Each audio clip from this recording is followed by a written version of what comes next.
Welcome to Amazon Legends, where we have real stories about making it big on Amazon. Our guests are CEOs of large companies and entrepreneurs who became power sellers, also providers specializing in helping sellers, aggregators that acquire sellers, and former Amazonians will give us an insight from behind the scenes. Here is your host, Nick Urison. Welcome to another episode of Amazon Legends. My next guest today has been in Amazon space for a decade. Started as a seller, just like me. You know, we all know exactly what this is about. Out of high school, so that led him to build an agency, and ultimately the agency was acquired. And today he's the head of growth of IntentWise, which is an advertising and analytics software provider. And when he's not working, he plays the piano and the guitar. So we're dealing with a musician here, and he likes to explore mountains and deserts. So with that, everybody, meet my guest, Ryan Burgess. Welcome to the show, Ryan. Thank you, Nick. It's a pleasure to be here. You've had a huge history and lineup of guests, so I'm happy and honored to be next. Oh, you know what never ceases to amaze me is, so as we record this, I think I have about 200 published and well over 220 already recorded. And as you have also been part of it, we prepare to discuss what we're going to talk about that is interesting enough for the listeners. And every time I take one of those prep calls, I'm thinking, my God, what can we talk about that we haven't talked about yet? And as yet, that there is always something. There's always something. There's either something new Amazon did, or somebody had something interesting that they discovered. So in your case, it's no different. It's always a pleasure to have people like you spend years and have actually eaten their own dog food, right? So being a seller is a big deal.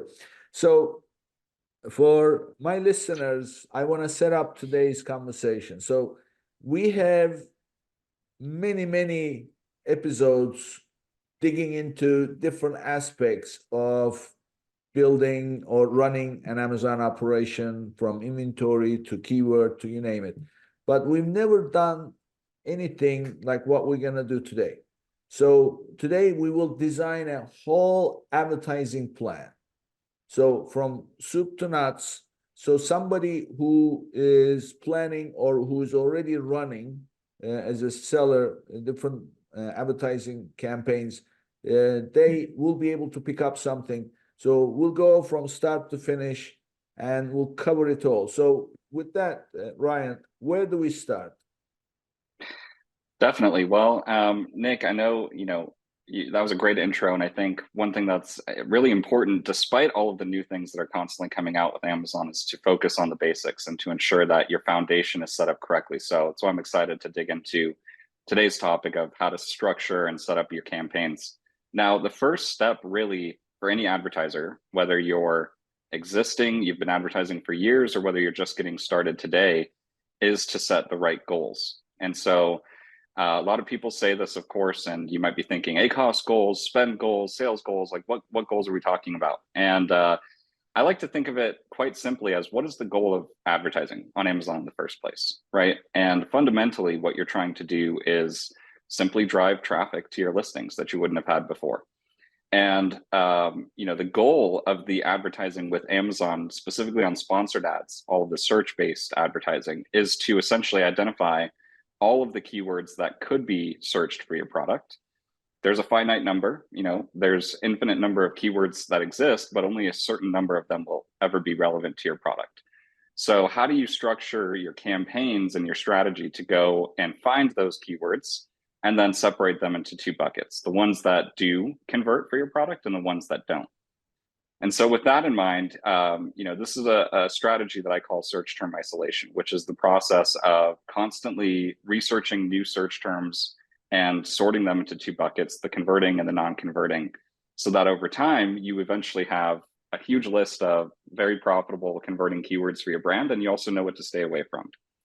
So understanding that basic goal that advertising on Amazon is simply a mean of driving traffic to your listings, and looking at it like there's this actual list of keywords that you can work your way down to is the way that I approach advertising on Amazon. That's one of the things that you set as your I guess your steps for building your advertising plan, right? Setting the goals. That's what you're talking about. And while you are setting your goals, keep in mind that your objective is to drive the traffic you're currently not getting. Exactly. And if you like to think about, imagine a triangle, right? 3 sides to a triangle. The way that I like to visualize this is one side could be growth, right? Sales growth. Another side is efficiency, so better ACOS or better ROAS. And then the last side is time. How quickly do you want to achieve it? And I like to say you can pick any 2 sides to focus on at a given time. So you can have sales growth and efficiency, and you're sacrificing time. It takes longer to get there. You can have efficiency quickly, and you sacrifice sales growth. But any combination of those could be a valid goal, and they'll all change how you would end up structuring your campaigns and maintaining them in the long run. So I like what you gave as an analogy. It's a triangle. So one side is growth or sales, the other side is ACOS, the other side is time, right? And you are saying that pick 2 out of those 3 and design the campaign around it. Exactly. If you try to do too many things at once, a lot of times if you go to your agency, and you might have heard this already from your agency, like, we can't promise that we'll both grow your sales and lower your ACOS at the same time. It's certainly not going to happen overnight, right? That's everyone's dream. But because of the competitive nature of the business and, the scale at which you're competing when you're buying Amazon ads, you really do need to pick one or the other and sacrifice a third when it comes to setting your goals for your campaigns. Yeah. Okay. So yeah, I mean, plus there's one other thing here.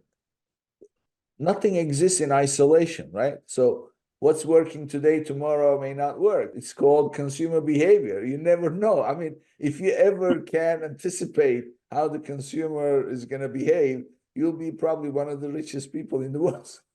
Next to Warren Buffett. So nobody knows. People behave different. Plus, there are events taking place around the world, driving interests in different directions. So you never know. So everything is always unpredictable in terms of what plays out over time. And if you are also getting into this to design a campaign and drive sales, you're going to have to make your choices. So, okay. So the second step of creating that plan is, when you and I discussed, was your budget, right? I think you mentioned your budget. So how does that get incorporated into the whole goals discussion? How do you know what is the right budget? Because this is another thing. So there is one of my favorite English sayings. When you ask somebody an open question that there's no definitive answer, they usually say, well, how long is a piece of string? So, so if you set the wrong budget, and wrong could be because it's not enough, but it may be just falling short, and it's just as bad as not having enough of it. But you may be very close. And at the same time, you don't want to overspend it. Of course, money doesn't grow on trees. So how do you know what is the right budget to set? It's a good question. And there's a lot of different ways you can approach answering it. And I think it depends on where you are in your journey. But if we go back to that main goal, which is to identify all of the ways that somebody might search for your products, then we can work backwards from that, right? So if we need to go out and run research campaigns, depending on how long you've already been advertising, if you've been advertising for years and you have auto campaigns and broad match campaigns, you have a ton of valuable history in that account, and you have data that you can use to get a lot of the weight of search term isolation done in terms of separating all of your keywords into two buckets. Whereas if you're a brand new account, you're going to have to set some of your budget aside to do that research and figure out what are the ways people are searching for my products, how much are those costs per clicks, what is the search volume that's available on these keywords. And so it really depends on where you're at, but understanding that the goal is to identify everything first is step one. And then coming back to the triangle, is your goal to understand all of these search terms and start to build out a plan as quickly as possible? And if it is, then you'll want to spend more upfront to do that research and get it out of the way. If your goal is to grow profitably and you don't want to waste any ad spend, you'll do a lot less research upfront and you can set that budget a lot lower. So it's tough to say, an exact number. And I think brands often want to know, like, how much of my revenue should I be spending on Amazon ads? And general, best practice is somewhere between 10 to 20% of your Amazon revenue could be a good starting point. But again, it really depends on a lot of factors, depends on the history of your account and how close you are essentially to having understood all of the ways that customers are searching for your products. But that's how I began. And so looking at what we call actually is a semantic map. That's something that we used to build in my agency. And the semantic map is essentially just a really detailed breakdown of all of the ways that people search for your product. So once you feel like that semantic map is built out and it's just essentially by product, like if I'm selling red sneakers, they might search by an attribute red, they might search by an attribute of sneakers, they might search by different colors. Figuring out what that semantic map looks like and then backfilling it with your historical data if you have it. That's what you're really looking for before you can start to turn things up on your performance keywords and start to ramp your spend. Mm-hmm. Okay, so what you are saying is, in order to know how much money to spend, first you have to spend a little bit on researching it. Yep, exactly. It's the chicken before the egg. You have to spend a little bit, at least, in order to start getting a sense of how big the category is, how much volume is behind these keywords, right? If I told you today, we wanted to advertise on Bluetooth headphones, how much can you spend on that keyword in a given day? Could be, $100 for a low volume keyword. It could be $5. Could be $500,000 on a keyword like Bluetooth headphones. And so if you have no data to look at, it's very difficult to know how much, how many clicks you'll be able to drive to your product page and where you should set that budget. So it's really important to have at least some baseline of data. And if you don't have that, you're going to need to go get it before you can come up with a really strategic budget. And what does that research budget look like usually? So, if I'm working with a new brand who's really interested and moving quickly and wanting to learn and get into a rhythm where maybe they can plan out the next year of ad spend, we would dedicate probably 50 to 60% at least of the budget for the first month or two to research. And when I say research, I'm talking about auto campaigns that have been set up with the right product structure. So campaign structure is really important, especially as you're doing research. You want to group products together in your campaigns that are searched for similarly, right? So maybe they're not even variations on a product page, maybe they are, or maybe there's variations that would be searched for differently. Maybe you're a high volume apparel seller and search volume for red sneakers is very different than search volume for black sneakers. You might want to put those in separate campaigns so that your research is a little bit more segmented. And so starting with those auto and research campaigns, spend a majority of your budget there, let the data come in and make decisions quickly. You don't want to let these campaigns run wild. They can spend a lot of money. They can spend on unprofitable search terms. So you want to be reviewing your search term report daily if you're going to do a lot of research early on. That's my best recommendation. That way you can just quash things that clearly don't make sense. And as the data begins to accumulate, you can use that to inform your decisions about how many clicks am I getting on a particular search term before it converts or doesn't convert, and filter them out appropriately. So it's not uncommon to spend, like I said, 50 to 60% of your budget, at least initially, while you're doing research. And is that a question of money, or is it a question of time? How long a research should be, or is it how much you should spend? It's a good question. It's a little bit of both. It really depends on your goal. Again, coming back to that triangle. If efficiency is super important for you, then you're going to want to limit the proportion of your research spend, and you're sacrificing time. So it's going to take you a lot longer to then realize all of these search terms coming in and being able to filter them out. You'll hear about this often if you talk to people that have been advertising for a while. Auto campaigns eventually run out and die, right? Amazon is really good at finding new search terms, finding new products within auto campaigns. But if you're taking those keywords out, the ones that convert, and you're negating the ones that don't, eventually all that your auto campaign is going to do is pull in really tangential, irrelevant keywords that don't convert. And so you're really racing to that finish line in terms of research. Eventually, you'll run out. Like we've said, there's a finite number of keywords for your products. How quickly or how long that takes depends on your need to be efficient versus your need to get there quickly. And so, I've worked with some clients where they really need to stay at like a 10 or 15% ACoS. In that case, research is almost an always on thing. It's something that we're constantly doing, maybe for a year, maybe several years. In other cases where the budget is a little bit higher and they just want to move quickly towards sales growth and identify all the search terms possible as quickly as possible, we can spend a lot higher in those initial months, and we might be done researching at least in our first phase by the end of month 2. It can sometimes be a very quick process if you have the stomach to handle the higher ACoS in those initial months. Yeah. I mean, the reality is, even during your research, you are still generating sales, right? Because if you are converting, that means it's a sale. So, except that this is not, you're not in growth. You're not looking to scale anything with the information that you are gathering. You're just going to use it to scale later. You're not supposed to expect. So, in other words, what I'm getting at is people shouldn't expect, okay, we're going to turn on the campaign and then just keep growing, more and more. That's not the case. So you're going to gather the data and then pull back, analyze, and then tweak. And then at that point, now you can, plus you will know how to scale because you're going to see the search volumes. You're going to see what kind of impression share you are getting, right? And then what is converting.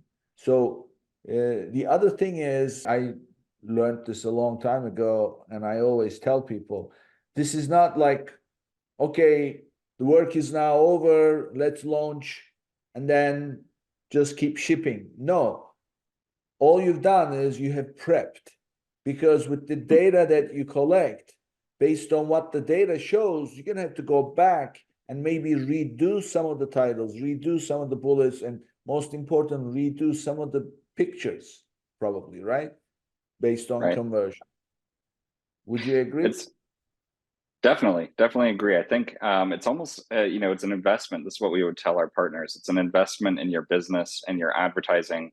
It's a cost, of course, that comes along with it. And to your point, you're making sales along the way as you're doing research, but they're probably going to be at a much higher ACoS because you're also getting a lot of wasted spend, quote unquote wasted spend, which typically is defined as like spend on search terms where you've had multiple clicks, but you don't ultimately convert. That's wasted spend. You're going to have to expect a high amount of wasted spend when you're doing research, because that's the whole point. You're testing whether your product is going to receive clicks and ultimately purchases on a wide variety of search terms. But once you have that information, it's invaluable. That can help you then backtrack out and say, based on our sales goals, based on the budget that we might have to spend, here's where and how we should spend it. Because we can map out anticipated search volumes if we know how much impressions there is on a given keyword after running it for a few weeks or month. Same thing with conversion rates, same thing with cost per clicks. And you can really build a model that then tells you, if I spend 10,000, this is where I'm going to put it. This is how many clicks it's going to drive to my product page. They're going to convert at this rate.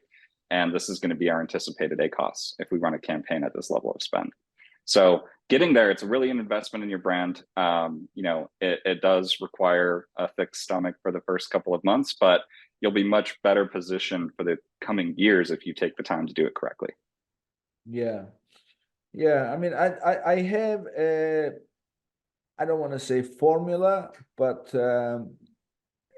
a philosophy as far as approaching advertising. So I tell my clients that if you're launching a new product, because they ask how much should I budget for this? And budget question is easy, but how much am I going to generate in sales? So I tell them first 3 months is all about building your campaign, gathering data. During that time, we're going to generate sales, but don't expect anything serious. And I tell them in the first month, expect to generate $1 for every dollar you spend. And then in month 2, expect to generate $2 for every dollar you spend. And then third month, expect $3 to $4, depending on how it's going, for every dollar you spend. So, of course, when I propose this, I'm proposing it as a take cost, not a cost. So, and I'm counting on the fact that when this is done the right way, they're going to get also some organic traffic. And usually my clients end up, getting those numbers. And therefore the expectations that I end up setting, it doesn't become a disappointment. So what do you think about that philosophy? That's definitely the right way to do it. It's all about setting expectations correctly in the first place. And I think too, sometimes the goal may not be ACOS, it may not be tacos. So in that case, right, obviously the brand or the client is interested in reaching a certain tacos goal. They want to have confidence that your strategy is going to get them there. In other cases, if it's more specific, let's say they want to become the best seller in their category, or they want to rise to #1 organically for a particular keyword, that might adjust the type of research you need to do. That certainly would adjust the expectations that you need to set in terms of what's possible and what you can control. And still, the research is important then, because you can backtrack and project out what it might cost to own a particular keyword on Amazon. This is a strategy many brands attempt. It's called many different things, but I think a lot of people refer to them as ranking campaigns, where it's a high level of spend on one particular keyword. You're trying to be at the top all the time. You're trying to improve the organic ranking on that keyword. But going back to a question I asked earlier, how do you know how much spend or how many search impressions there are for Bluetooth headphones? It's impossible to know that unless you're bidding and winning 100% of the time, and you let that run all day long. Then you have an idea, but that's going to be very expensive. And so trying to model that out with even just hours worth of data within a given day, or ideally one full day's worth of data, is super important for when you're trying to set that expectation, either internally or with your client, for what they can expect. Is it realistic to be able to capture all of the search volume on a particular keyword? When that keyword has 1 million clicks a day, probably not. If it has 1,000 clicks a day, maybe you can afford that. And so that's really what it comes down to, is making sure you're aligned on goals, making sure you have data to back up what you're saying and to back up your strategy, and setting the right expectation for your customer, for your internal team. Yeah. Okay.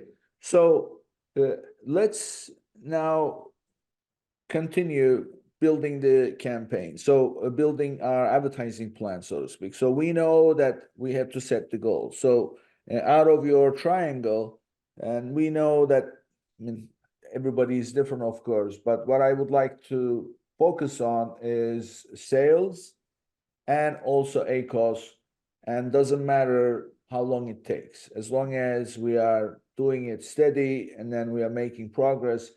That's what would make sense.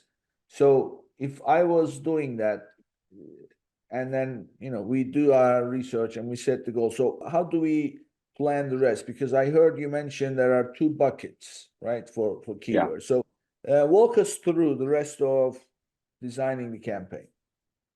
Perfect. So, especially if you're focusing on growth, sales growth, and ACOS, I think this is a pretty straightforward example of what I like to call the search term isolation strategy. So you can look it up, read about it in more detail. I'll walk through some of the main principles here today. So first step is to really make sure that you're grouping your products together correctly. So if we look at the semantic map that we're going to build, we have a page, think of it like an Excel document, and we have a different page for each product. And we're going to start building campaigns in our strategy around each product or group of products. So first step is to analyze your catalog, figure out which products might be searched for with similar keywords, figure out which ones should be grouped together, which ones should stay separate. There's a lot of nuance here. It can really just depend on how big your catalog is, how similar your products are, how many of them you have, etc. So make sure you're grouping them correctly, or at least in a way that makes logical sense based on how what your campaigns are trying to do, which is to capture search volume. So that's step number one. Step number two would be to create the structure of your, or to plan out the structure of your campaigns. So we're going to start with research. What does that mean? Well, it depends on where you're at. If you have a lot of history in your account, let's say you've been advertising for a year already, those research campaigns would start with the foundation of all of the search term data that you have in your account. So go download the search term report for all of your ad types, get as much history as you can. By default, Amazon's probably going to limit you to 60 or 90 days unless you've been capturing that data elsewhere. And immediately start to group all of the converting search terms. So filter it out, they have to have made one sale, and then start populating your semantic map at the product level and the other sheet. So this way, your first campaign that you launch for each product is going to contain all of the converting search terms that you already know exist for that product. So you're off to a much better start. If you're a brand new seller, you've never advertised before, and this is your first campaign setup, we're going to start with a pretty broad approach. You're going to take your auto campaign and you're going to let it run. You're going to maybe do some preemptive negative targeting, add some negative keywords if you know or have a feeling that there's going to be some confusion. Certain categories are obvious like that. Maybe it's like you sell Bluetooth headphones and you want to negate wired headphones as an example. Start with an auto campaign, and in your research campaign, since you don't have any existing search term data, there's a number of ways you can approach it. If you want to be like super strict, I'm going to just go get real data before I add any keywords to my campaign, you would leave it blank and wait for your auto campaign to start generating sales. But what I typically do is start with a few seed keywords. So these can be intrinsically found by yourself, just intuitively, like how would somebody search for this water bottle? Well, they might type in water bottle. Or you can use tools like Helium 10 and Jungle Scout. There's a number of keyword research tools to get you started. But the point is to start with the smallest number of keywords possible, because you haven't tested them. You don't know if they're going to convert. You just think they might.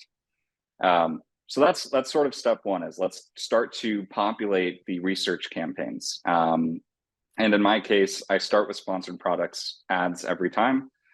We won't add in sponsored brands or sponsored display quite yet. We're going to start with the basics.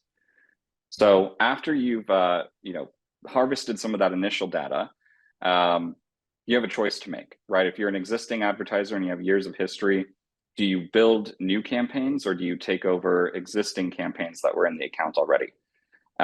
There's, anecdotal evidence, I would say, that using existing campaigns tends to perform better. For whatever reason, Amazon's algorithm prefers that, or the history just does something a little bit differently. So in my experience, I always prefer to use existing campaigns if you have them. So sometimes you're just going to gut the whole thing. You're going to change the name. You're going to remove all the ad groups, delete them, archive them, pause them, whatever the case may be, and start adding the keywords from your semantic map. Again, if you're a new advertiser, you don't really have a choice to make here. You just have to create new campaigns and hope for the best. But that's step number two. So create your research campaigns. What I like to do is whenever I'm adding seed keywords, whether that's from a tool like Jungle Scout or from my search term data, I add them as broad or phrase match. You can pick whichever works best for you. But that gives us the broadest ability to bring in new search terms. That's our goal, right? We're not aiming for the most efficient campaign in the world here. We're aiming for a campaign that brings in tons of new search terms that are somewhat relevant to the ones that I've already added. So running an auto campaign and a research campaign full of broad or phrase keywords would be step one. Set your budgets so that they're high enough so that you can get enough spend against them. So you have some meaningful data. It's not very helpful if you have 100 keywords in a campaign, but your daily budget is $10 and you can only get 5 clicks on a subset of 100 keywords. That's not going to tell you much. So consider that as well when you're planning. If you have a lot of search terms in your campaign, but your budget is very limiting, it might be time to just filter out some of those keywords and focus on a few at a time. That way they're getting enough spend so that you're getting 10, 15, 20 clicks at least per keyword per day, so you can make some decisions on how they're performing. So assuming that you have some historical data, I heard you mention download the search term report and then take a look at the ones that have converted, right? And then you compile those. What kind of a time frame are you capturing in that historical data? The whole history of 90 days, or I think it's 90 or 60, it's one or the other, right? They don't give you It depends on the account. Yeah, sometimes it's 60, sometimes it's 90. Yeah, So whatever is available, get it, right? So they go back to the earliest date and then set your start date and then get a list of all the unique search terms and then pick the ones that have converted. That's the plan, right? Exactly. And making sure that you map the ones that have converted to the best product or product group in your semantic map. So that way that, we want to isolate the converting search terms. Essentially, that's why it's called search term isolation. And so what we don't want to do is have one search term in multiple campaigns where multiple products are now going to show up potentially or be competing for that placement on a particular keyword. That way, we know exactly we can control the entire experience. We know exactly how much we want to spend on that one keyword. We know the best product to show the customer for that one keyword. So I'd make sure, that's an important step as well, is making sure that you're deduplicating across your campaigns. To answer your first question about the time frame, in my case, I prefer to get as long of a history as possible.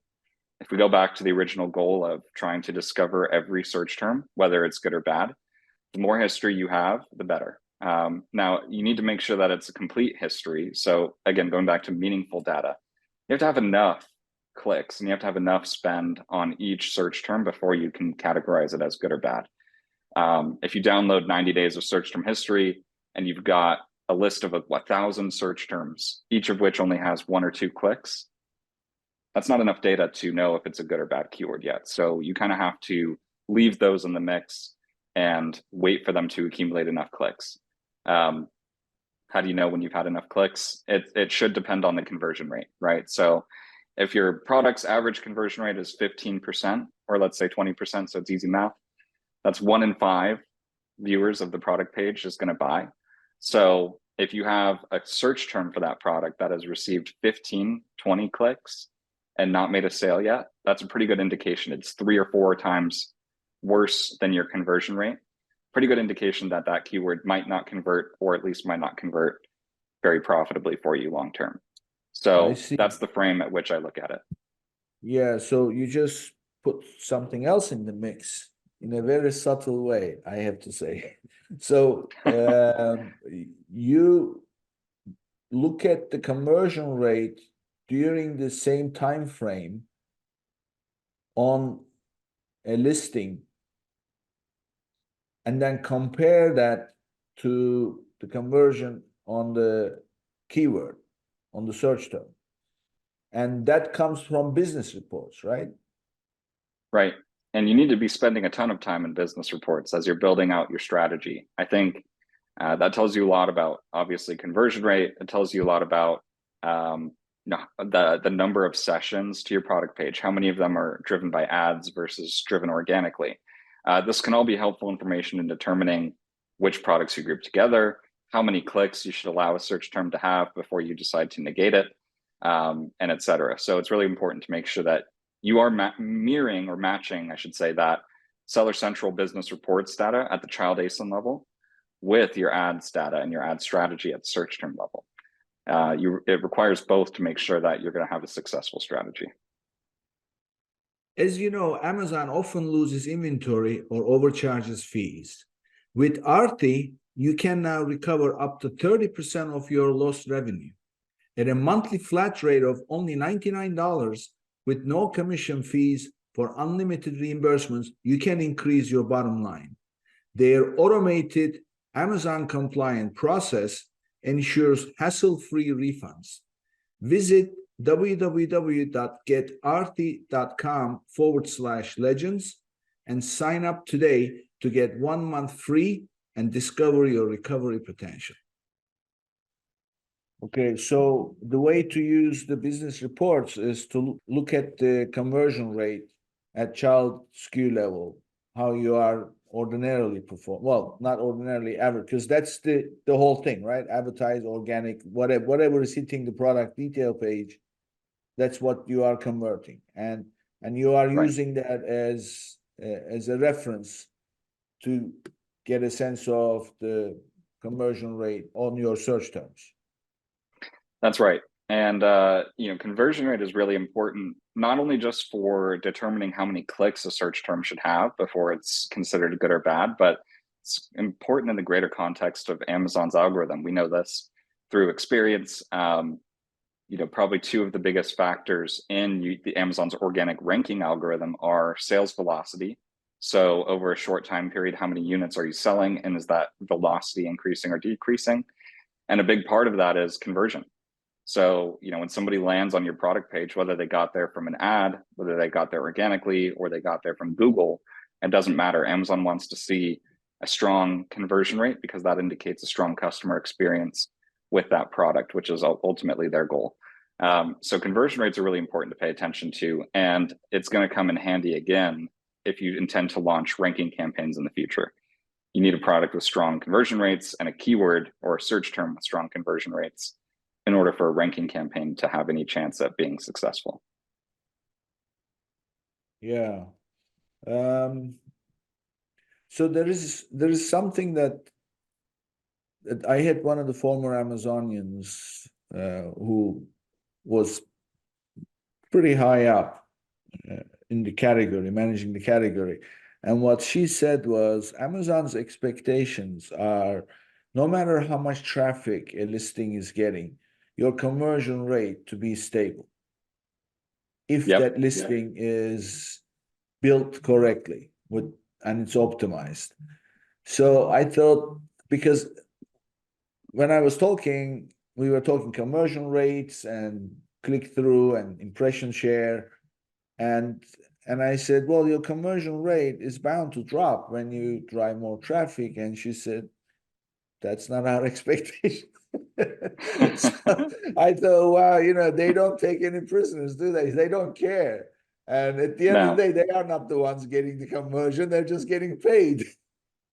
So, but that is so important to keep in mind, because you really cannot have these mediocre, expectations from your listing, and that means that you always have to be on top of those search terms that are bringing traffic to your listing, and you really need to try and convert them with your content, or don't bring them in the first place, right? 100%. And especially on don't bring them in the first place. That's the whole point of the exercise, and why you're spending so much time planning your semantic map, is that you can make sure you're driving qualified, relevant traffic to your detail page. This comes up a lot too with driving external traffic to Amazon. A lot of people have experimented with this, whether it's from TikTok or Facebook or email campaigns even, or Google ads, you name it. Somebody's tried it in terms of sending that traffic. That's the big risk you play when you're sending, especially external traffic to Amazon. Think about the customer's mindset for a minute when they're on Amazon.com. What are they there to do?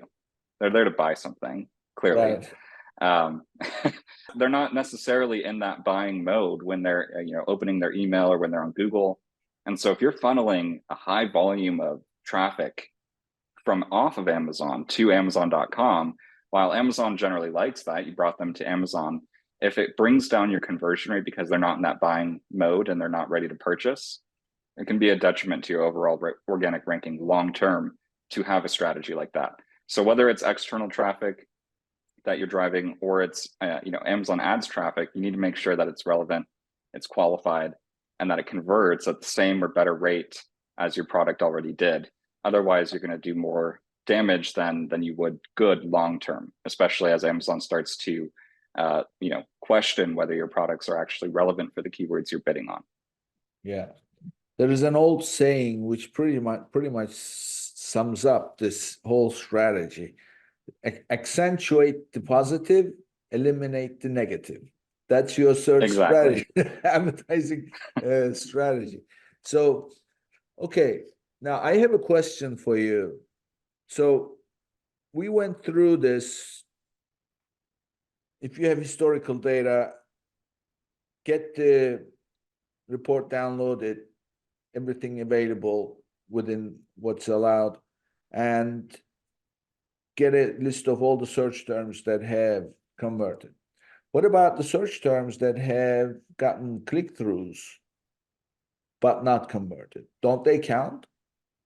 Yeah, they do. And that's actually, I'm glad you brought it up, because that's a really important second step to all of this, of course, is to identify those terms that have gotten enough clicks based on your conversion rate that they should have made a sale. And if they haven't, you need to exclude them from your campaigns. And so this can be done in a number of ways. I prefer to just use negative keywords at the campaign level. And you need to make sure that, whether or not it's relevant to your specific product. So the flip of adding your positive keywords to campaigns, you want to make sure those are deduplicated. You want to do the opposite when you're adding the negative keywords. You want to make sure they've been added to every campaign so that you don't waste another click on any of them. So if there's a list of 100 search terms that have each had 30 clicks but no sale, take that list, create negative exact match keywords at every campaign that you're creating. That way, they're not going to resurface and show up. And this is a process, by the way, both the moving of profitable, converting, I should say converting, not profitable, converting search terms to your campaigns, and also negating the non-converting search terms from your campaigns should be ideally an automatic process, but at the very least, it should be done frequently. Every day is ideal. That you would need some sort of ad tech software to do that, most likely, or you can do it manually, but it is a process in terms of downloading your search term reports every day, going through your bulk files, adding the necessary keywords and negative keywords, and making sure you're deduplicating and not missing anything in the process. But either way that you choose to do it, whether you use tech or not, it's important that it's done frequently. Otherwise, you'll break the whole goal of this, which is search term isolation, and you'll start to have non-converting keywords or search terms that slip through the cracks and continue to spend money and waste money. And you'll have converting keywords that you could have added to your campaigns and used and bid up to drive sales that are just sitting in research still and haven't been moved over. So search terms that have received clicks have zero value. They've received clicks and zero orders, negate them. All of negate them everywhere. I mean, don't you feel that some of them may, you may look at the search terms and you say, how come this didn't convert? So isn't it worth, of course, this is a subjective call, but isn't it worth like picking a group of them that you feel maybe the content, if it improves, if you improve the content, they may convert? Yeah, it definitely depends. You're right. It's very subjective. So like if it's a close keyword, right? Maybe it's not very far off. You have to look at them manually. So if you're selling Bluetooth headphones and somebody searches for Bluetooth earbuds, maybe, they're different depending on what your product is and your understanding of what the customer might be interested in. You might decide to let that one go a little bit longer, right? So maybe it's already gotten 30 clicks, no sales, but it's close enough. You leave it in there, see if it generates a sale. Maybe you bid down on it. But there are other cases where it's highly irrelevant and it can be identified even just by looking at it that, hey, this is not exactly what I sell, and we've gotten a lot of clicks on it and it's not converting. This is a no-brainer. Just negate it, get it out of the campaigns. So It can be a subjective call for sure. And it requires a lot of intuition about what the product is. And this is why we spend so much time early on planning that semantic map. So we at least have an idea of what we expect to come in, and then we refer back to that every time we see a new keyword that we're unsure about. But What you don't want to have happen is a keyword where you keep giving it more and more chances, and maybe each month, it's only getting 30 or 40 clicks, no sales, but 30 to 40 clicks a month isn't terrible. I'm going to let it go. When you zoom out and you look at a year's worth of data or 6 months of data, how much did you spend on that keyword? And how many other keywords were just like it, where they had 30 clicks a month? And so you can get yourself into a death by 1,000 cuts situation if you're not paying very close attention to it. Yeah. Well, I mean, being a numbers person, I immediately start thinking, what if you set like a benchmark across the total number of search terms that received X number of clicks per search term, add them all up, get an average, and then set a minimum, maximum, and then say, okay, anything below this, I'm going to get rid of, but anything above that, I'm going to stay with it. Even though they received no orders, but we got clicks. So do you think that kind of an approach, is it something that would be useful? Yeah, definitely. I think there's a number of different ways on how you can come up with that criteria, whether it's based on the median or the average within your account, whether it's based on your overall conversion rate.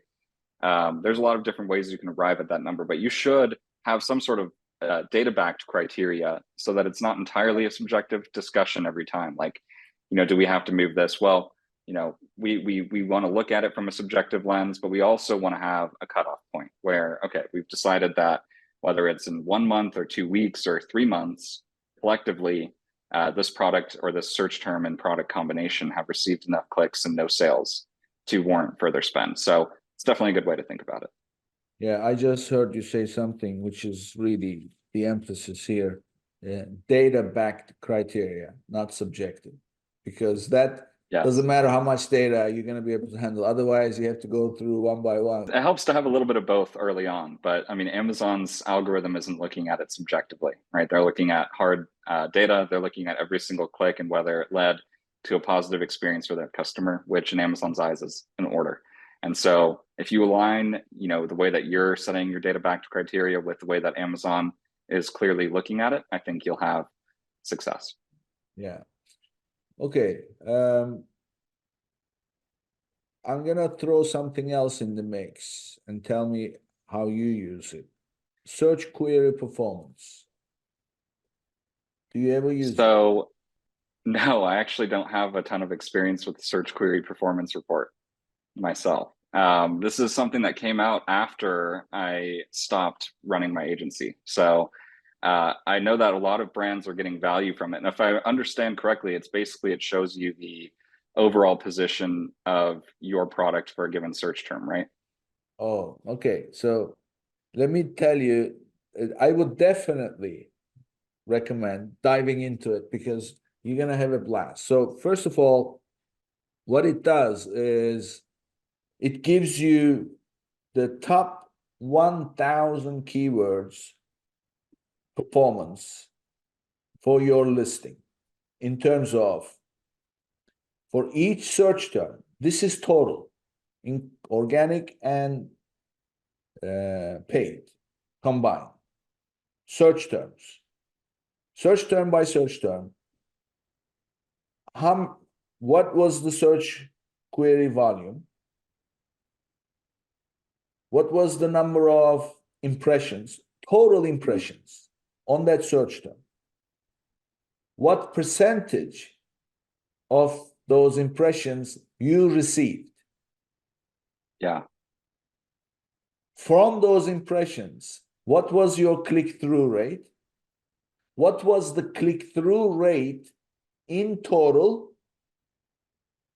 And what was your click-through rate? Very nice. Does it also show the purchase rate? Listen. And then out of the click-through rate, now you're talking about page visits, right? So how many people landed on your page? How many people added to cart? And what was the top price, medium price? Interesting. So how many people added to cart in general, and how many people added to cart in your case? Yeah.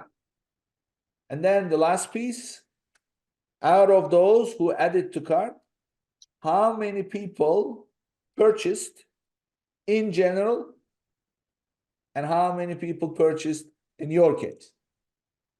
Search term by search term. In total.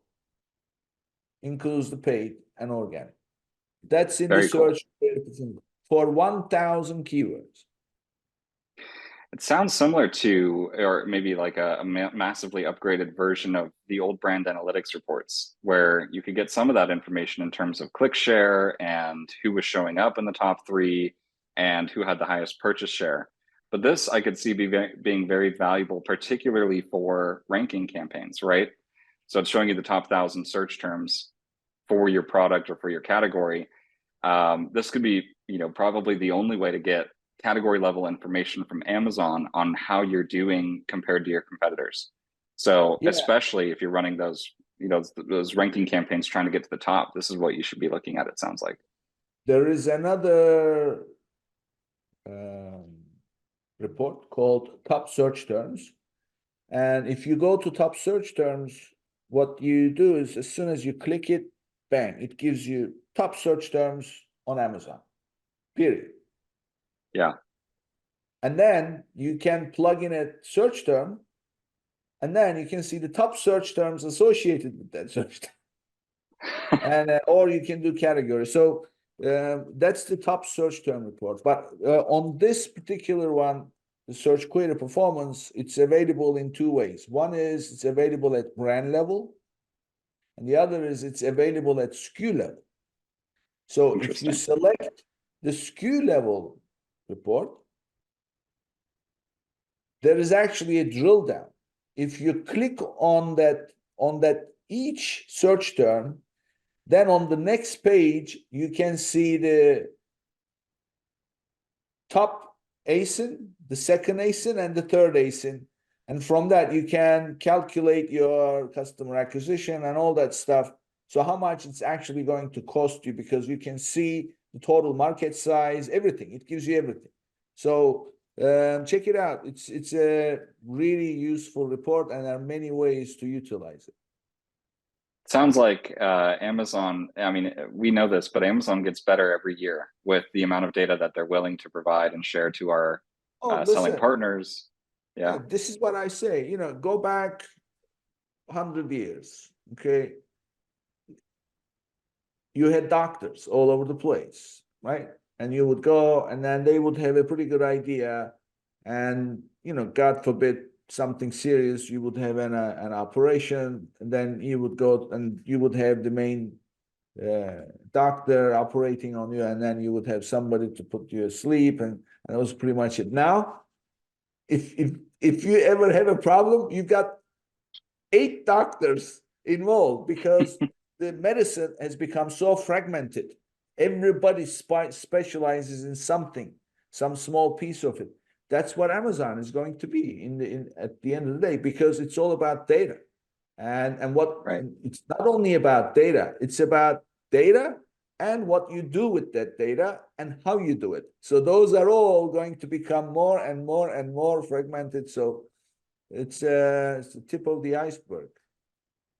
And it's an advantage to the brands that are able to figure out their path through all of that fragmented data and put it together in a way that gives them an opportunity on the marketplace. So It's a huge advantage.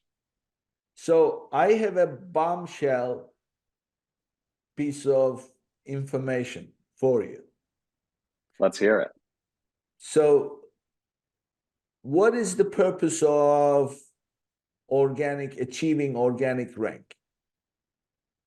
Well, generally it's to rely less on advertising for your sales. So you can spend less and have a higher profit margin if you're ranking organically.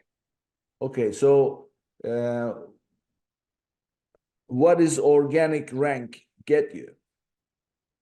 Much higher visibility on the search results page. From traffic standpoint.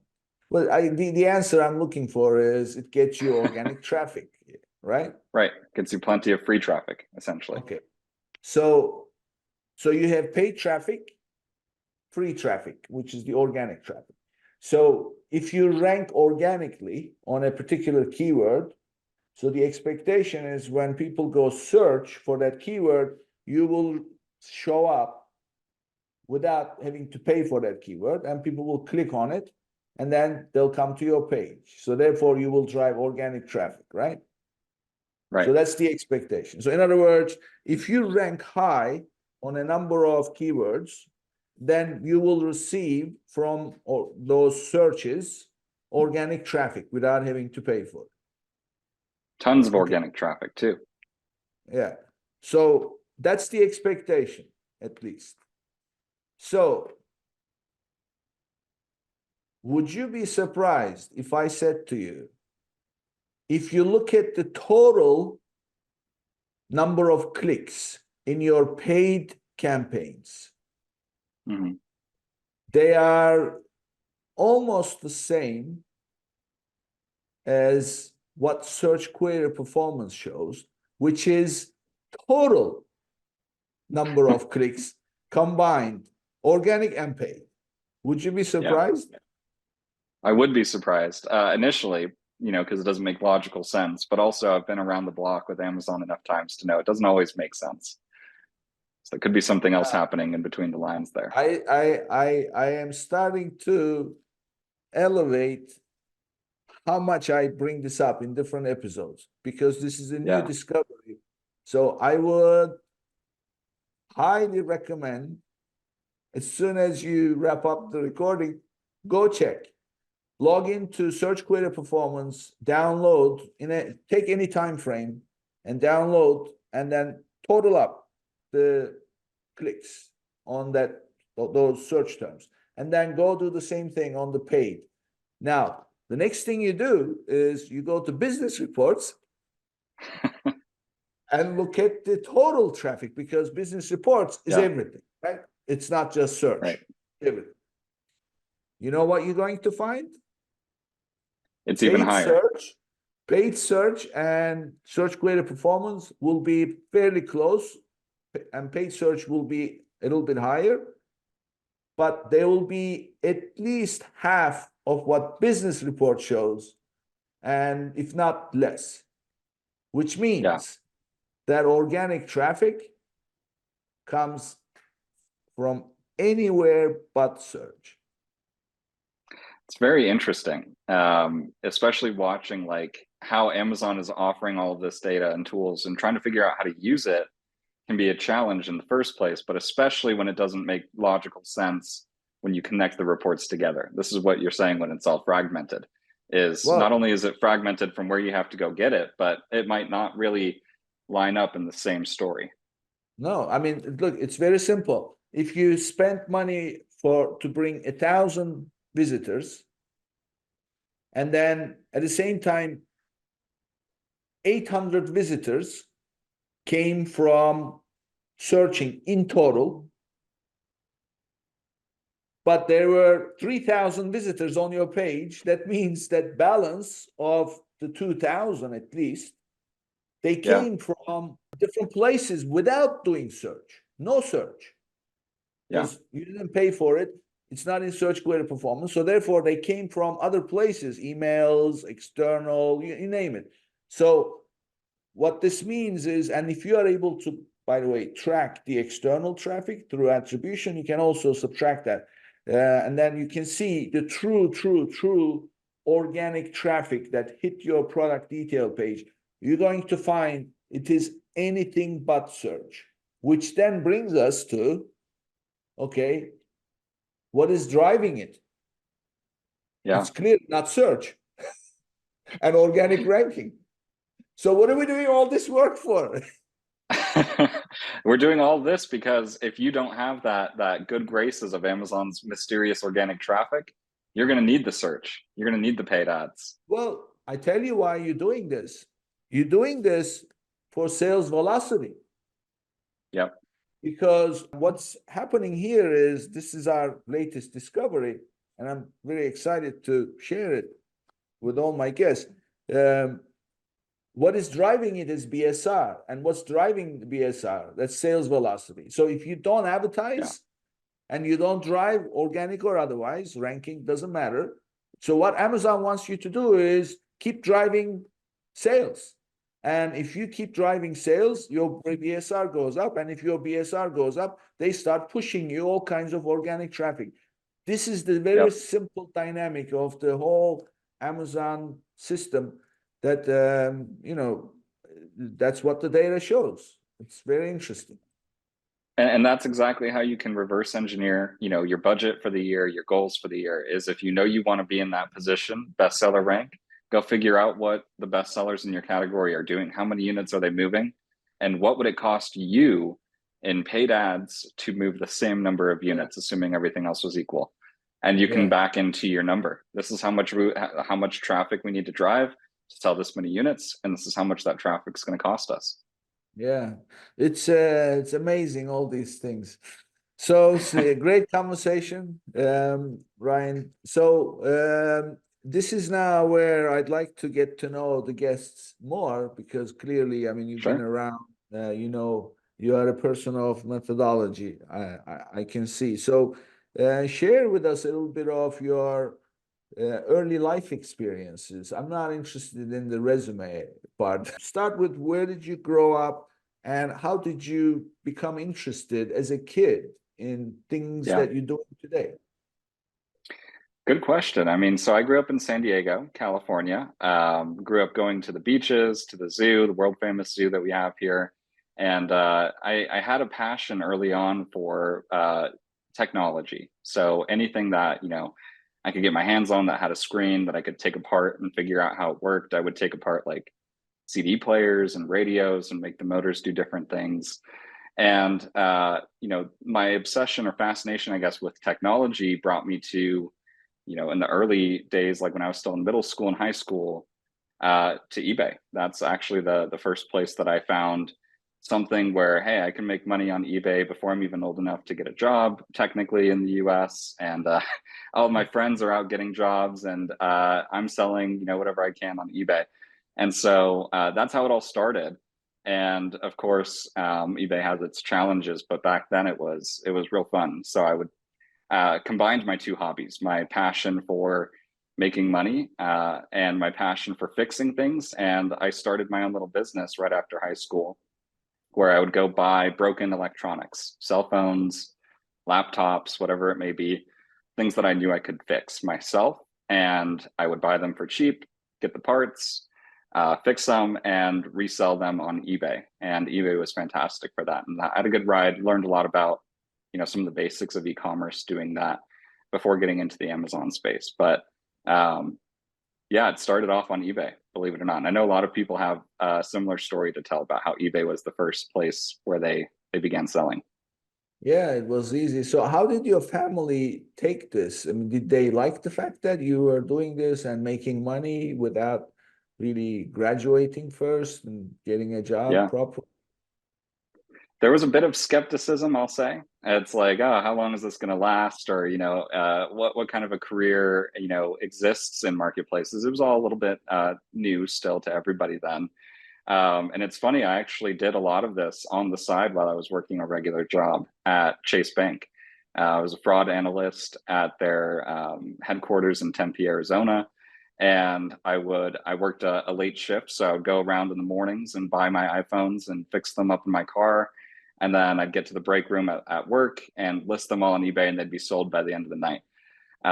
So I think there was, maybe a little bit of skepticism about how long it would last. But certainly as the years went on and I had other opportunities, and the rise of Amazon's marketplace with agencies and tons of ancillary companies that are springing up. You don't have to even be a seller to succeed in the marketplace industry. You can be working with sellers, providing tools, building tools for sellers. There's a lot of different ways to get involved. And of course, while we didn't necessarily know it, I didn't know it, in 2014 when I got started. The future is e-commerce, and we're leaning in heavily, especially over the last 4 years. So I think those doubts have probably subsided quite a bit. Yeah. So, but what got this started was your interest in, you call it technology, but I call it engineering, because if you're breaking things up and then putting them back together, because I used to do the same thing, and that's engineering. And I ultimately ended up becoming an engineer. So I'm an engineer by training. And in your case, what was it that attracted you to that kind of stuff as a kid, taking things apart? Where did that come from, do you think? I think it's a natural curiosity that I have. I always want to understand how things work, why things work, and that extends to, even my career choices, I think. Starting with, taking apart a radio or a CD player to figure out how the laser moves so precisely to scan the disc, or how the magnetic tape holds information to play audio or video, extended to, even my first job at Chase Bank. Like, how do you trace fraudulent activities on credit cards? How do you know that it was a fraudulent purchase when you're one of the biggest banks in the world? And even on Amazon, it's a natural sense of curiosity about what would this do? What would Amazon's algorithm do if I take this action, or what would the response be? And so for me, I think it stems from that natural curiosity that I have. I always want to know how things work, why they work, and if we can make them work differently. And why do you think you are a curious person? I don't know. I couldn't answer that one for you, but I think it's a good trait of mine, because it's led me into a lot of good opportunities. So curiosity is a great. Sometimes it could be dangerous, but it's definitely the right thing to have. But a lot of people are maybe some people are curious because they are skeptic. So they want to understand why, and they ask why more than other people. But I think the ask in my business organization, we have a saying: you get to the root cause of an issue by asking the question why 7 times. So because every time you ask, you are taking another layer, and ultimately you end up with something that's nothing to do with the first answer. So right. And asking why, I think, makes it easier to make good decisions, right? If you always know the why and are constantly understanding the why behind everything, you make better decisions. Yeah, definitely. Well, I mean, clearly that worked for you. So definitely doing the right things, and there's nothing to say other than keep doing it. And definitely look into that, the numbers in terms of how they are related. It's another curious situation. And I'd love to know what you find. So email me when you find and let me know. So now tell us, how can people reach you, share your contact information with us? Yeah, I am active on LinkedIn. So find me on LinkedIn, Ryan Burgess. Connect with me, shoot me a message, or feel free to email me at ryan@intentwise.com. But LinkedIn is probably best. I have my personal contact information in there as well. So I'd be interested to know, a little bit more about you. If you're in the Amazon ad space, Walmart Connect advertising is something that I'm interested in learning a lot more about too. So if any of this sounds interesting to you and you'd like to connect, feel free to reach out. Yeah, great. I'm sure you'll hear from people. And thank you for being here.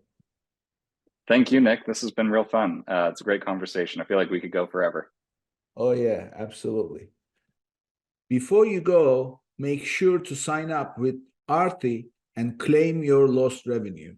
Visit www.getaarti.com/legends to register. You will get 1 month free and experience Aarti's features. Sign up now at www.getaarti.com/legends. And this brings us to the end of another episode, and I'll see you on the next one. If you enjoyed today's episode, be sure to subscribe, rate, and review the episode, and share it with someone you think would benefit from it too.